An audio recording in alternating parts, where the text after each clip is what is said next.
Bem-vindos ao UCAV Notícias, referente à semana de 2 a 8 de agosto de 2020. O UCAV Notícias, criado em março, fruto consequente da pandemia, ele, ao longo do tempo, transformou-se num espaço de notícias, de informes, de eventos e também de reflexões para a comunidade espiritualista, preponderantemente para a comunidade espírita. E, como sempre, na primeira parte, nós procuramos nos harmonizar, meditando a partir de uma mensagem nos enviada com um caráter universalista por um espírito. Na maior parte das vezes, nos chegam mensagens do espírito Emmanuel pela mediunidade de Francisco Cândido Xavier. A mensagem de hoje, extraída do livro Vinha de Luz, que compõe a coleção Fonte Viva, foi a mensagem 118, intitulada Queixas. Inicia-se com uma sessão do mestre: Irmãos, não vos queixeis uns contra os outros, para que não sejais condenados. Tiago, capítulo 5, versículo 9. A queixa nunca resolveu problemas de ordem evolutiva. Entretanto, se os aprendizes do Evangelho somassem os minutos perdidos nesse falso sistema de desabafo, admirar-se-iam do volume de tempo perdido. Realmente, muitos trabalhadores valiosos não se referem a sofrimento e serviço, com espírito de repulsa à tarefa que lhes foi cometida. A amizade e a confiança sempre autorizam confidências, mesmo nesse particular. Contudo, vale disciplinar a conversação. A palavra lamentosa desfigura muitos quadros nobres do caminho, além de anular grandes cotas de energia improficuamente. O discípulo do Evangelho deveria, antes de qualquer alusão amargosa, tranquilizar o mundo interno e perguntar a si mesmo: queixar por quê? Não será a esfera de luta o campo de aprendizado?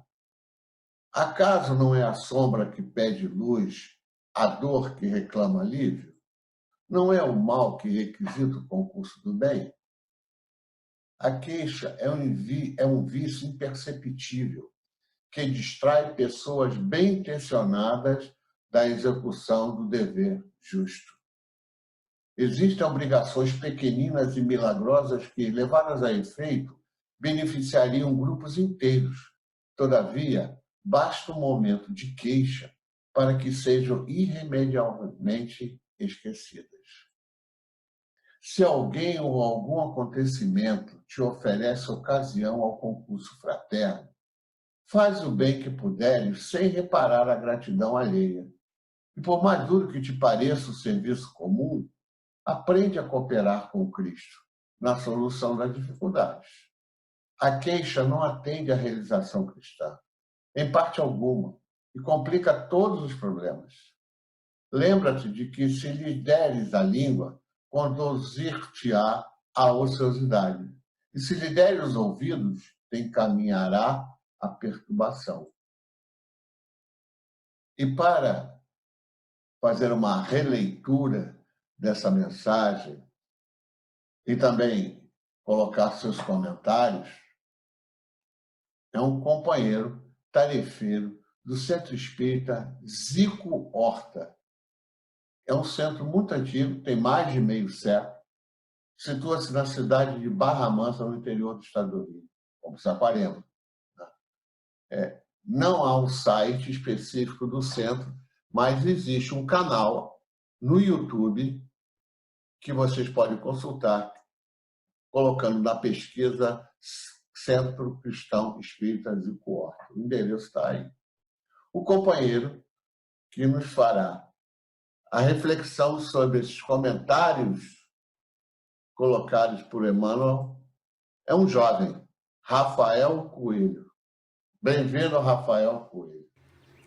Olá, meus irmãos, olá, minhas irmãs, amigos e companheiros de caminhada espírita, de caminhada cristã.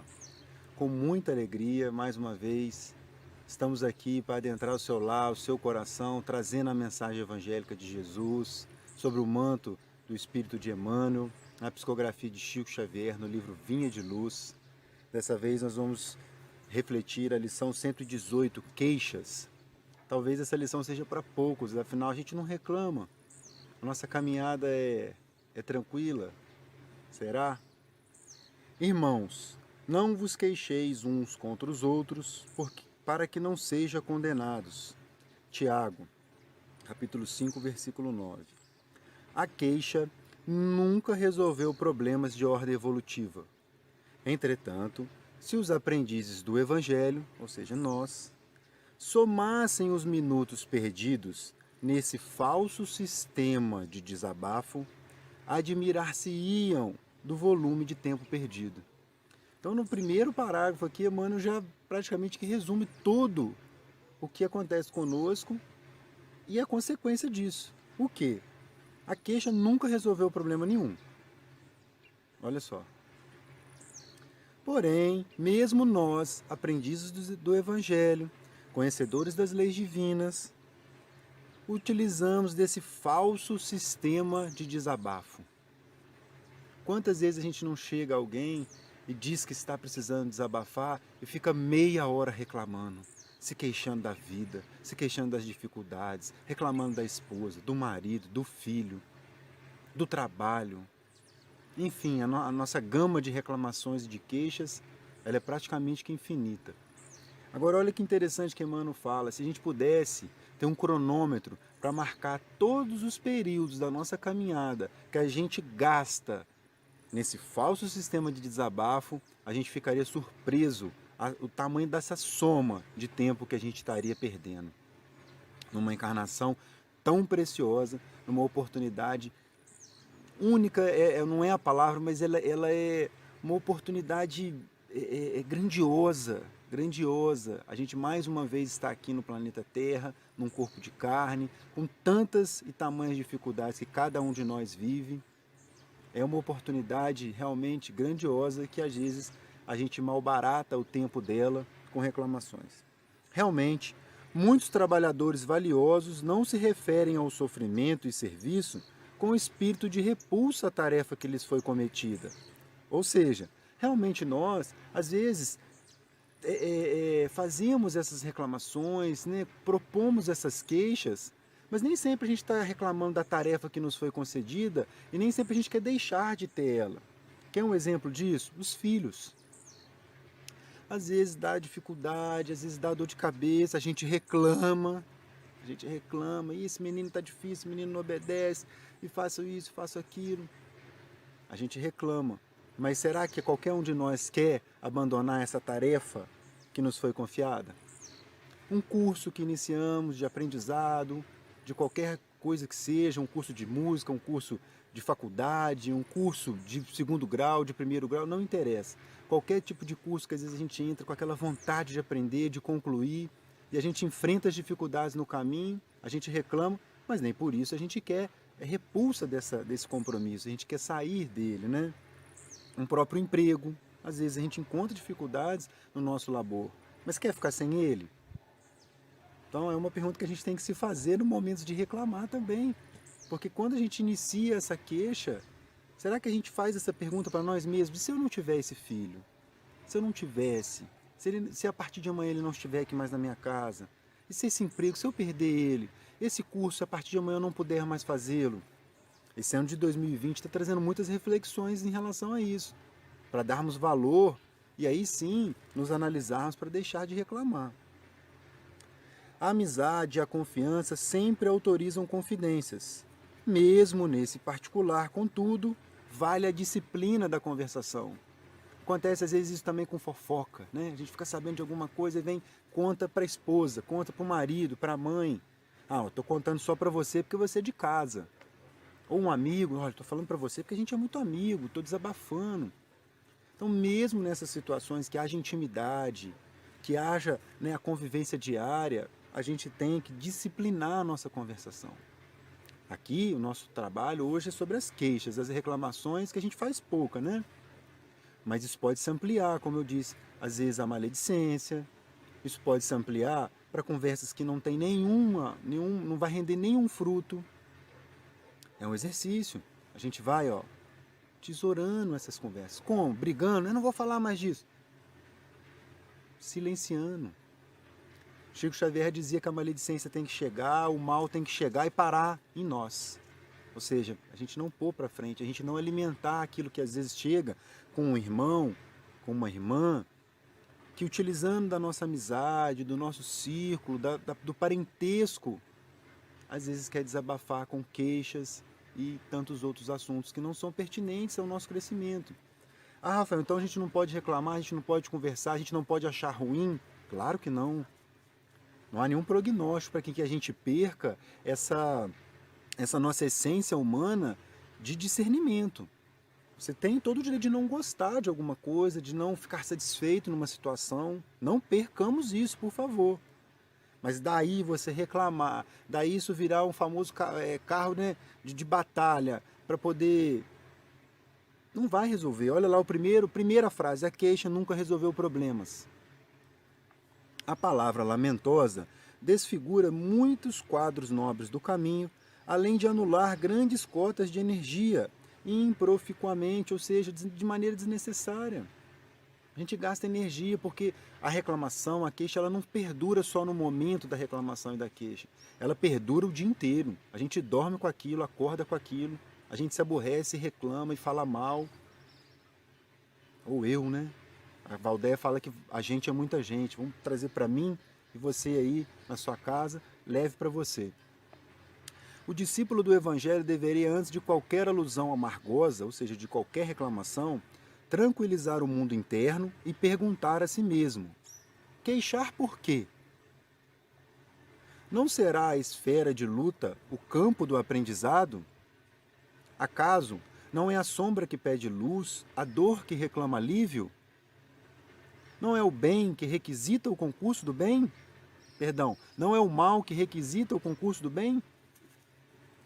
Olha só, a gente faz essas perguntas, ou como eu propus ainda na primeira página aqui, a gente se pergunta se aquilo que nós estamos reclamando, se amanhã nós estivermos sem, nós vamos, que tipo de valor a gente vai dar? Essa reclamação ainda vai ser válida? Mesmo que nenhuma seja, mas será que ela vai ter o mesmo peso? A queixa é um vício imperceptível que distrai pessoas bem intencionadas na execução do dever justo. Eu arrisco a dizer que ela é um vício tão imperceptível que a gente desencarna, a gente perde, né, finaliza a etapa do corpo físico e a gente persiste no mundo espiritual reclamando.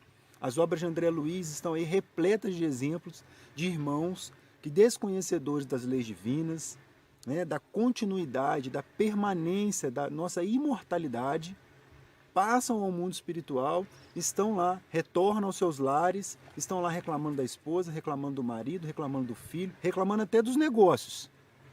Temos exemplo, inclusive, na obra de André Luiz, do próprio avô de André Luiz. Existem obrigações pequeninas e milagrosas que, levadas a efeito, beneficiariam grupos inteiros.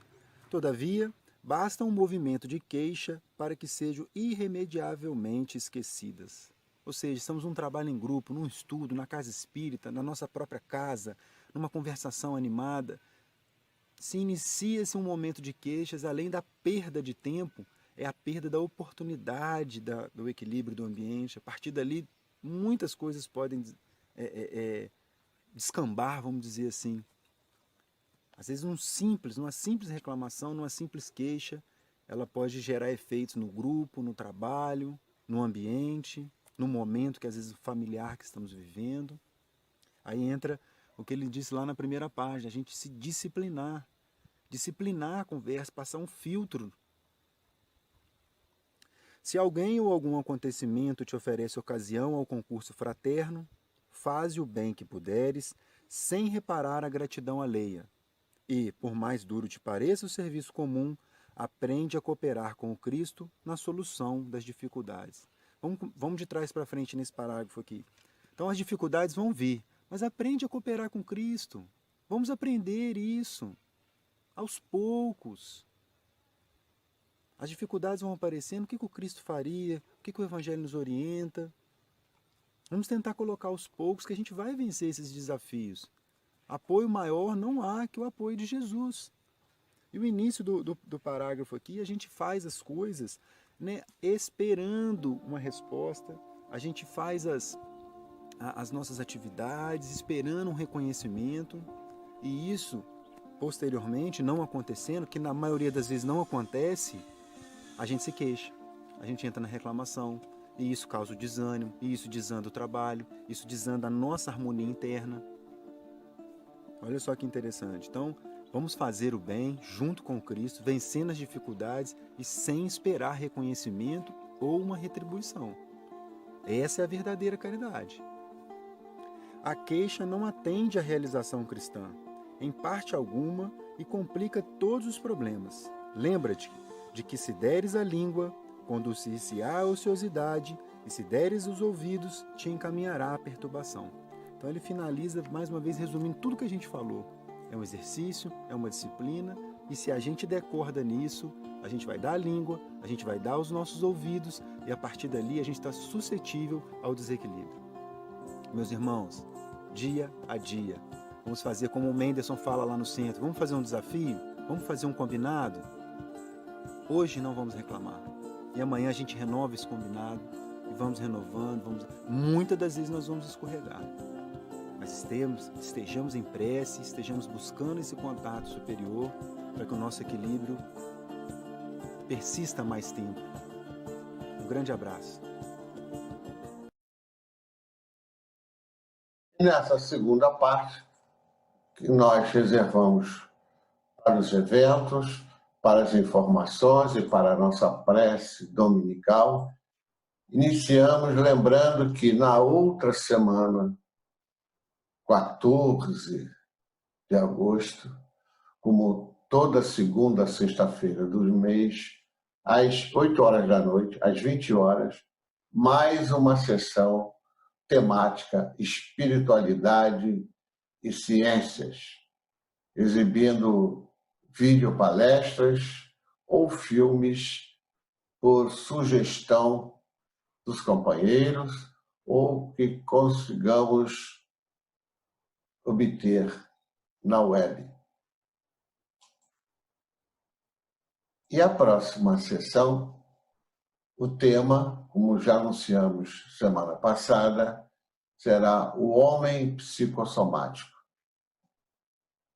E nessa videopalestra será comentado aspectos das doenças na perspectiva espírita, as perturbações humanas, tais como a depressão, a ansiedade, a síndrome do pânico, dentre outros. Mas, sobretudo, vai nos mostrar a importância do espiritismo como um vetor, como um agente da harmonização, do equilíbrio do ser, seja espírito, seja corpo físico. Não percamos, 14 de agosto, às 20 horas. E já está disponível para quem solicitar por esses 2 e-mails está aí. Um deles você utiliza e solicita ao Luiz Cláudio Furtado, que ele enviará o boletim digital de agosto da UNCEAD. Interessantemente, o primeiro artigo, Provação e Aprendizado, tem a ver com o tema da nossa sessão temática da próxima semana, falando das doenças que se constituem em aprendizado para a gente, né? Além de ser uma provação. E o SEAB Notícias está disponível agora, desde a semana passada, a partir das 0 horas de domingo para assistência. Passemos, então, ao nosso desafio bibliográfico. Quais foram as referências bibliográficas indicadas pelos nossos companheiros para as nossas possibilidades de leitura, de aprendizado espiritual. Quem tiver sugestões a dar, basta enviar para esse e-mail que aí consta, fagarês@gmail.com. A primeira sugestão dessa semana é o Campo de Flores. E o autor é um jovem, e jovem tem preferência aqui no canal da UCEAV. Carlos Eduardo Cavallini, lá de Santo André, São Paulo, é um paulista.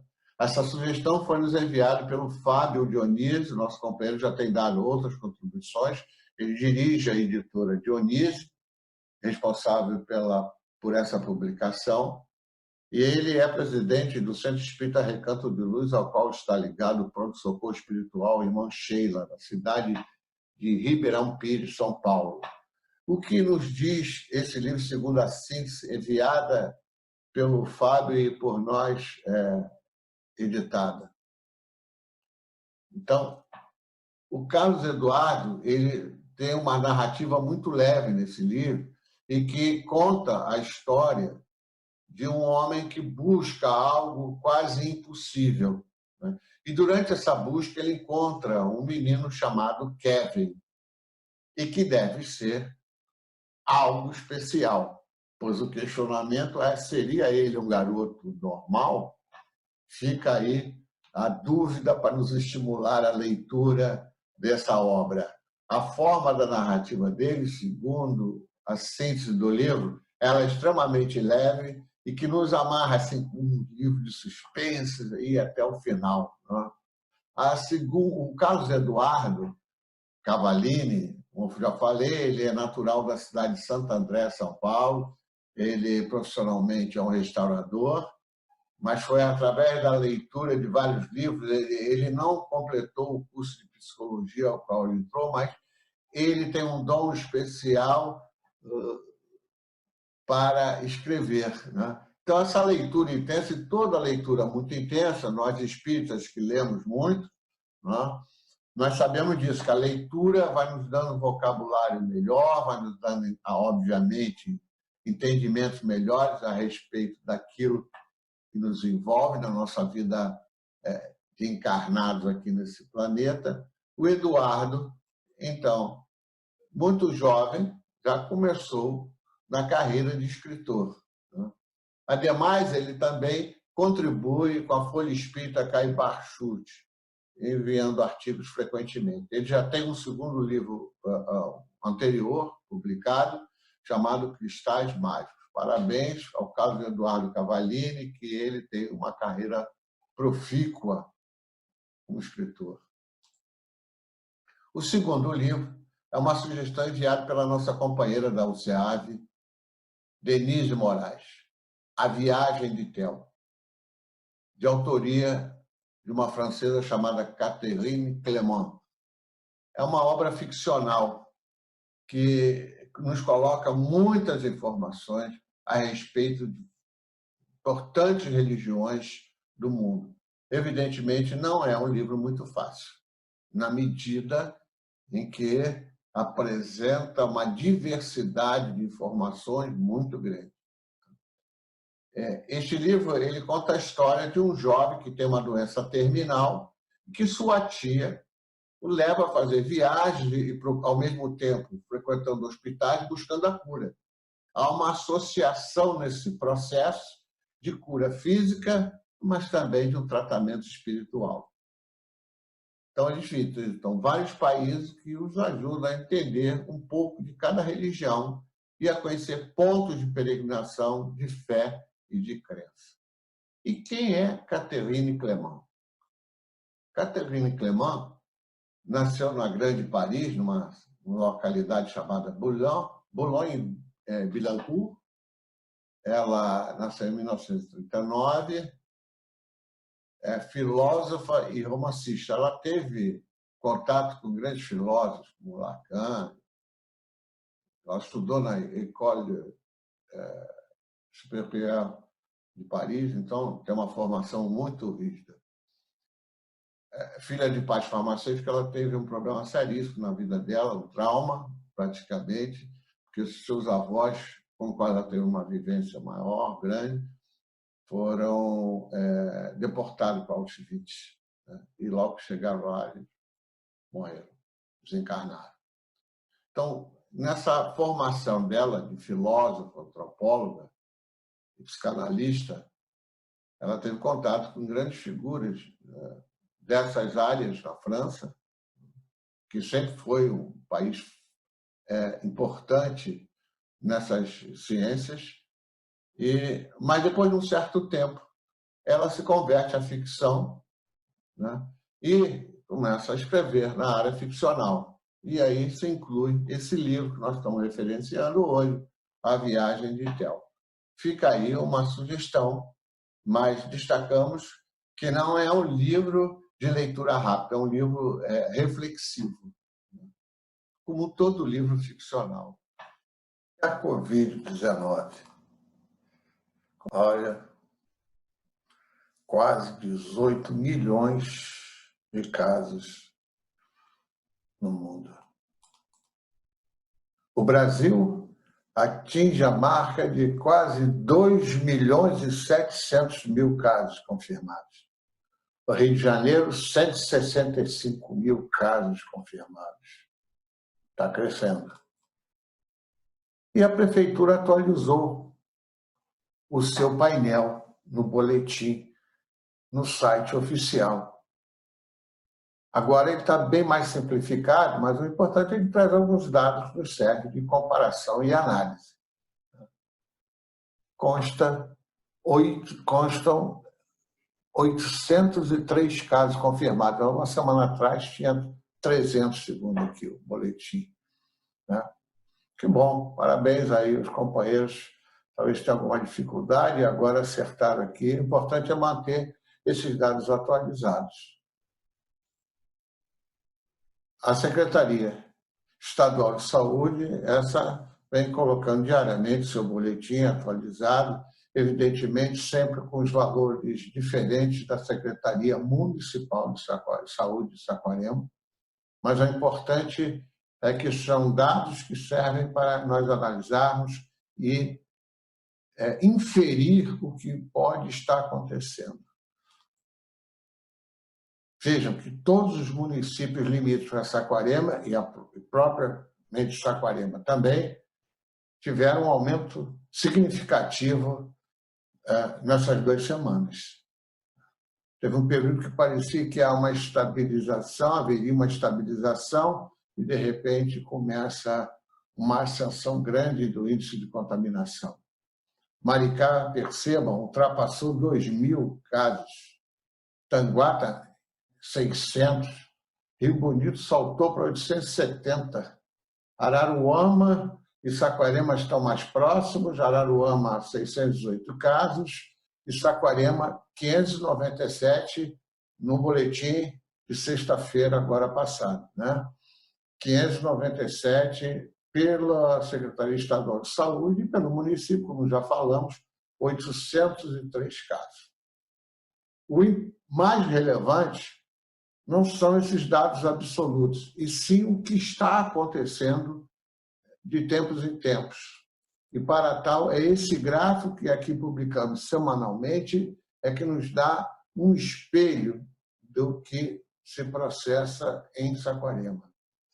Se vocês perceberem, nós vamos falando isso aqui semanalmente, a coisa de 2 semanas, olha, nesse ponto aqui, não sei se vocês estão vendo bem a setinha onde eu estou apontando, foi naquela semana que não teve um boletim no sábado, por isso que o espaço vazio. 17, parecia naquela semana em que haveria uma estabilização, estava caminhando uma estabilização. E como é que a gente sabe que está havendo uma estabilização? É quando essa linha de tendência tende a ficar paralela a esse eixo dos dias. Ficarem paralelos é um bom sinal. E depois ela voltar para baixo mostra a queda. Mas eu vejo o que aconteceu nas semanas seguintes, minha gente. Olha a tendência qual é.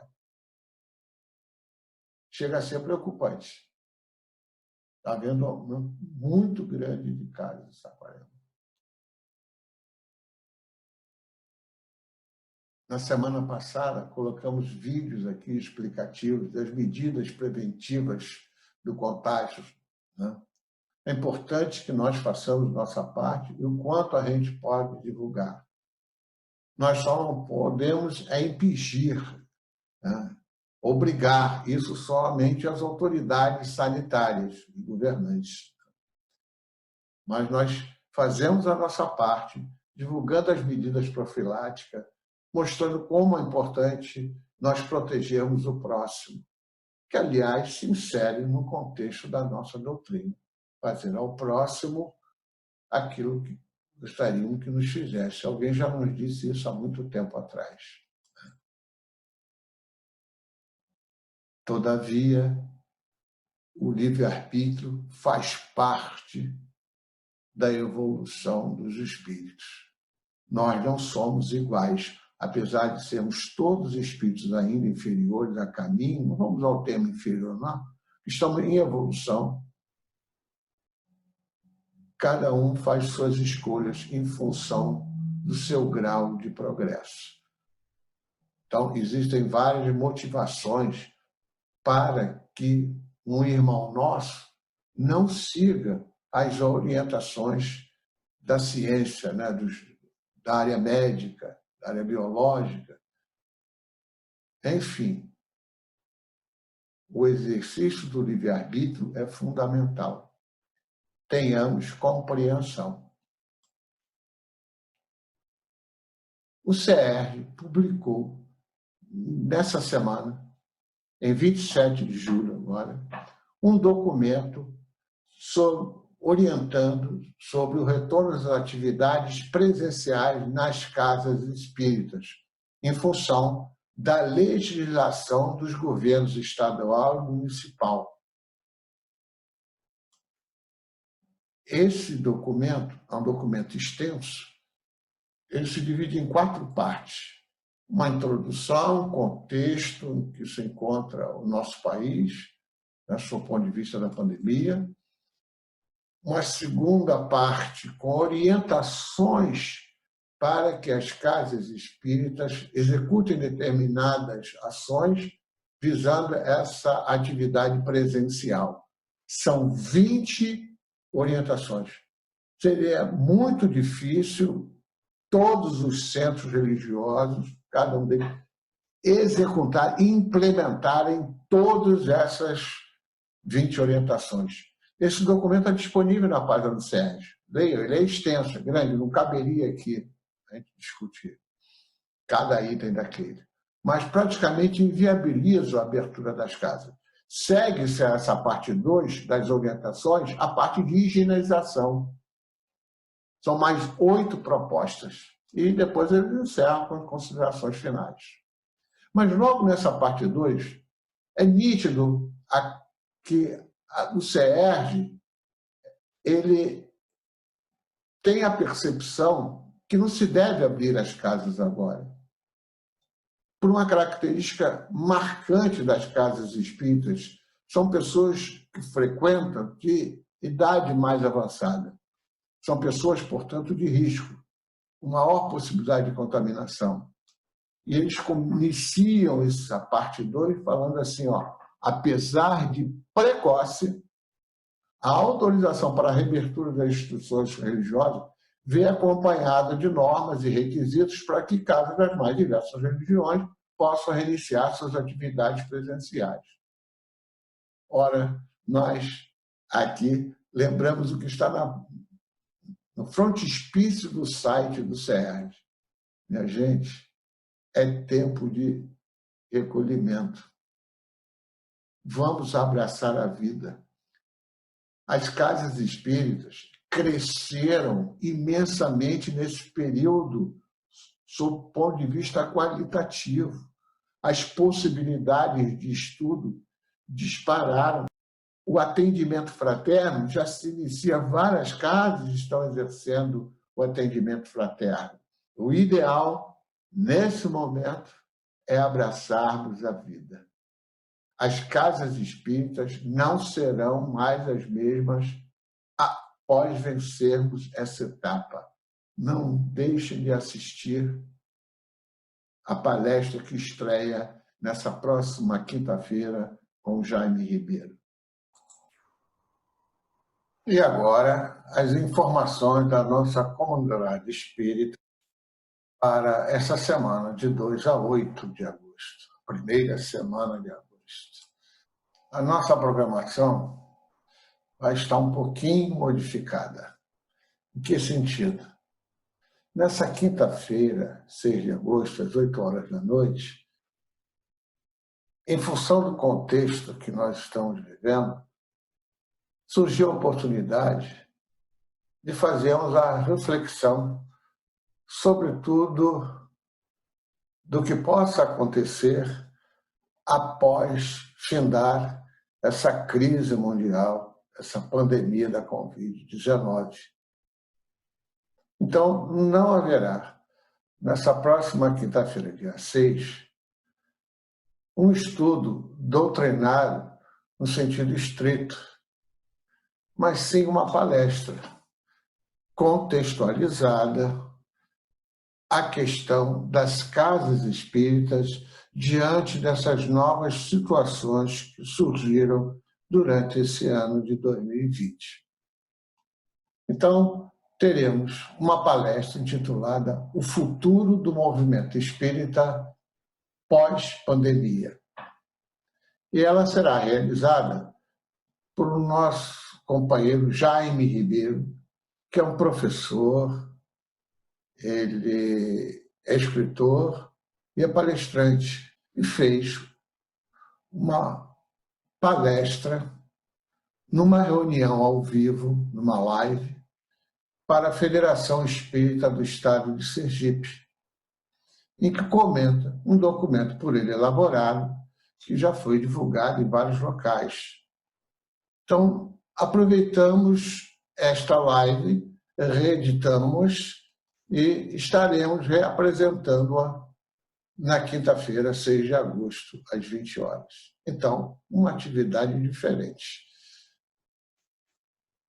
Já no sábado, retorna ao nosso canal nossa companheira Horaci Caldas, do Lar Espírita Irmão Estevão de Búzios, com o estudo Reflexões Evangélicas, especificamente falando de Bartimeu, o cego de Jericó. Passaremos agora a nossa prece dominical, também hoje fugindo um pouco ao estilo aqui de todos os domingos. Hoje teremos uma prece que espelha a primeira prece contida no Evangelho segundo o Espiritismo, lá na parte final, e que se intitula Prece Dominical.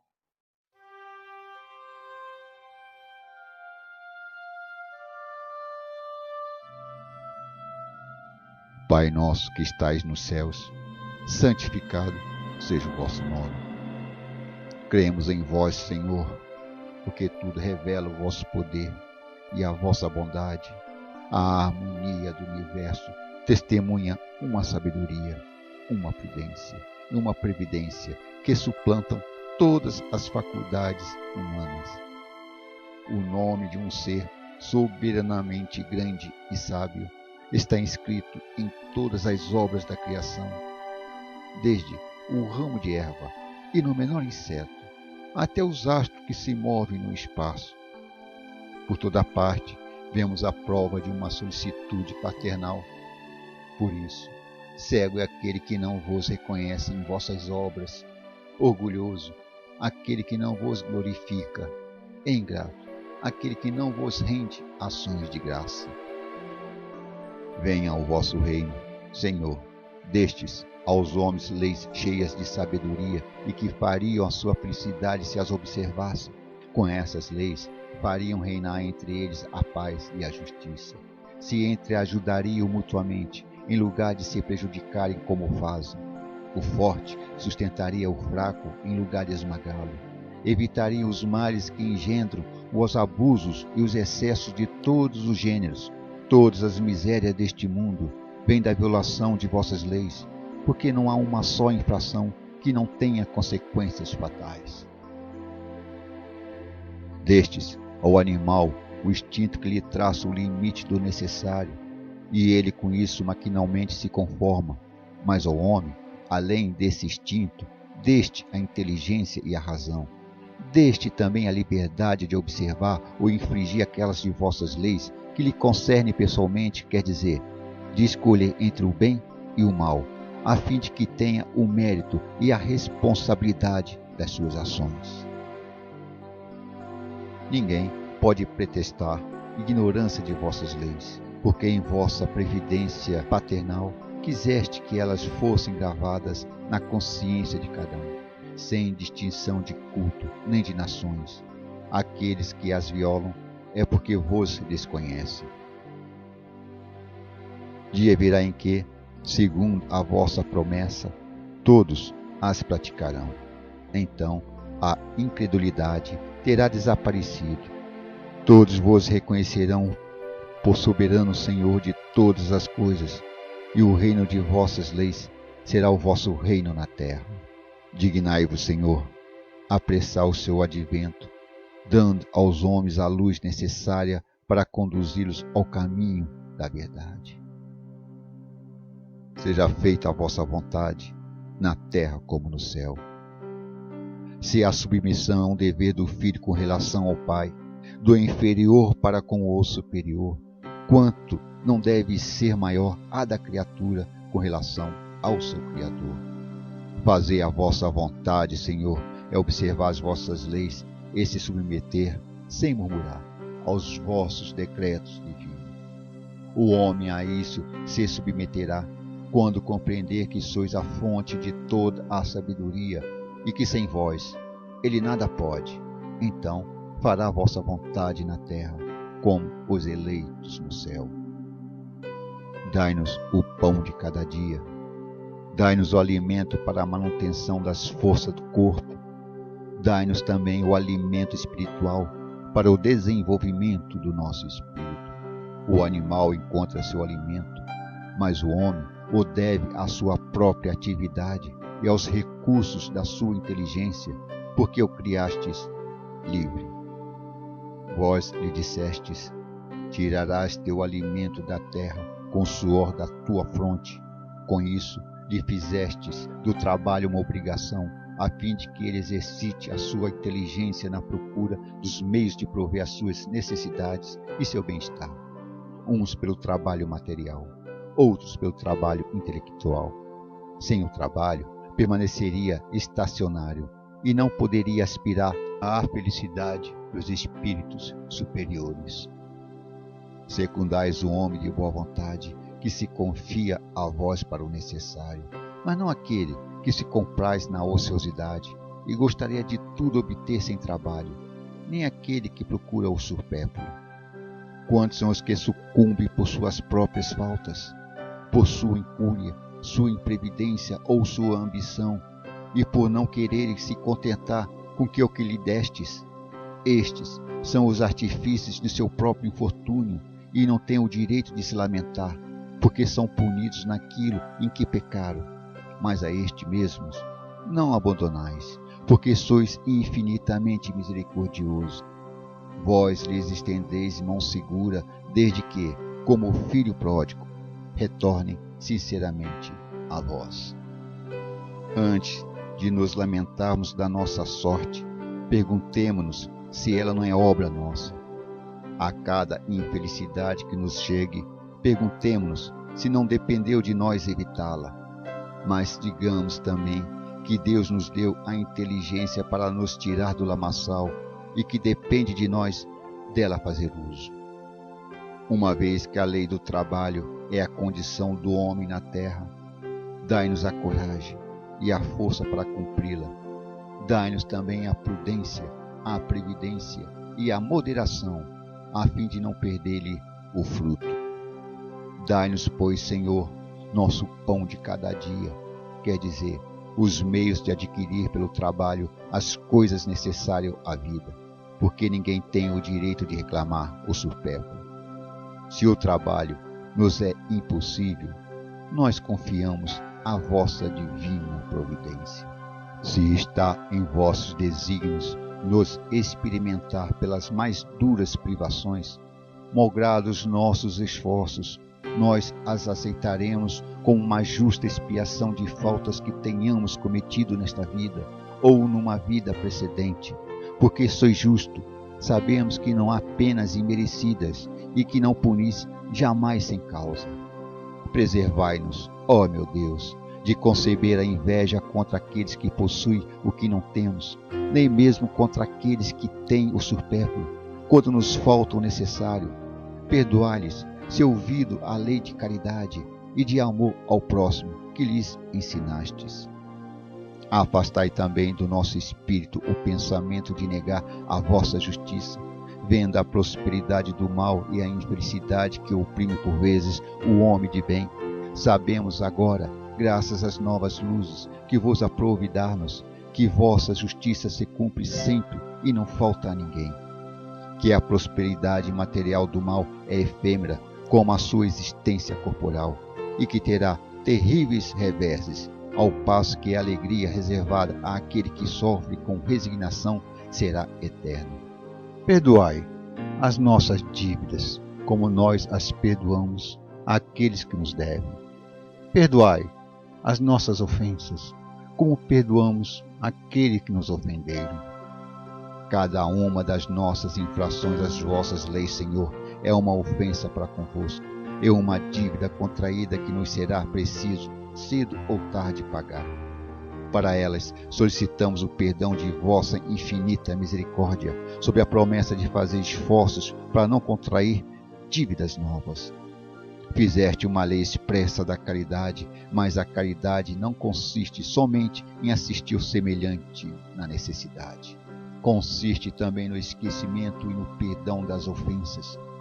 Com que direito reclamaríamos a vossa indulgência, se nós mesmos voltamos com ela em relação àqueles dos quais temos que nos queixar? Dai-nos, ó meu Deus, a força para sufocar em nossa alma todo ressentimento, todo ódio e todo rancor. Fazei com que a morte não nos surpreenda com um desejo de vingança no coração. Se vos apraz nos retirar hoje mesmo deste mundo, fazei com que possamos nos apresentar a vós puros de toda animosidade, a exemplo do Cristo, cujas últimas palavras foram por seus algozes. As perseguições que os maus nos fazem suportar fazem parte das nossas provas terrestres. Devemos aceitá-las sem murmurar, como todas as outras provas, e não maldizer aqueles que, por sua maldade, nos abre o caminho da felicidade eterna. Porque dissestes pela boca de Jesus: bem-aventurados aqueles que sofrem pela justiça. Bendigamos, pois, a mão que nos fere e nos humilha, porque as contusões do corpo fortalecem nossa alma, e seremos levantados da nossa humildade. Bendita seja o vosso nome, Senhor, por nos haveres ensinados que a nossa sorte não está irremediavelmente fixada depois da morte, que encontraremos em outras existências os meios de resgatar e de reparar as nossas faltas passadas, de cumprir numa nova vida o que não pudemos fazer nesta por nosso adiantamento. Assim se explica, enfim, todas as anomalias aparentes da vida. É a luz lançada sobre o nosso passado e o nosso futuro, o sinal radioso da vossa soberana justiça e da vossa bondade infinita. Não nos abandoneis à tentação, mas livrai-nos do mal.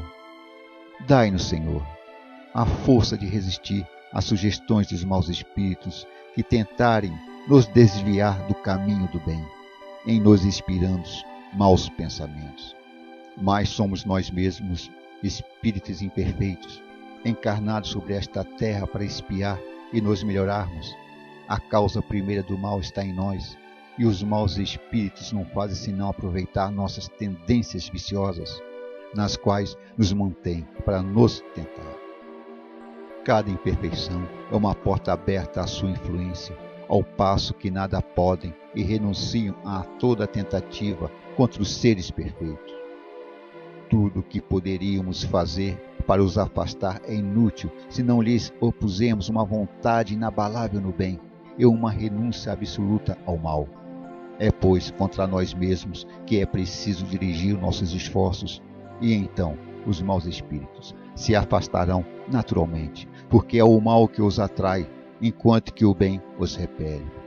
Senhor, sustentai-nos em nossa fraqueza, inspirai-nos pela voz dos nossos anjos guardiães e dos bons espíritos a vontade de nos corrigir em nossas imperfeições, a fim de fechar aos espíritos impuros o acesso à nossa alma.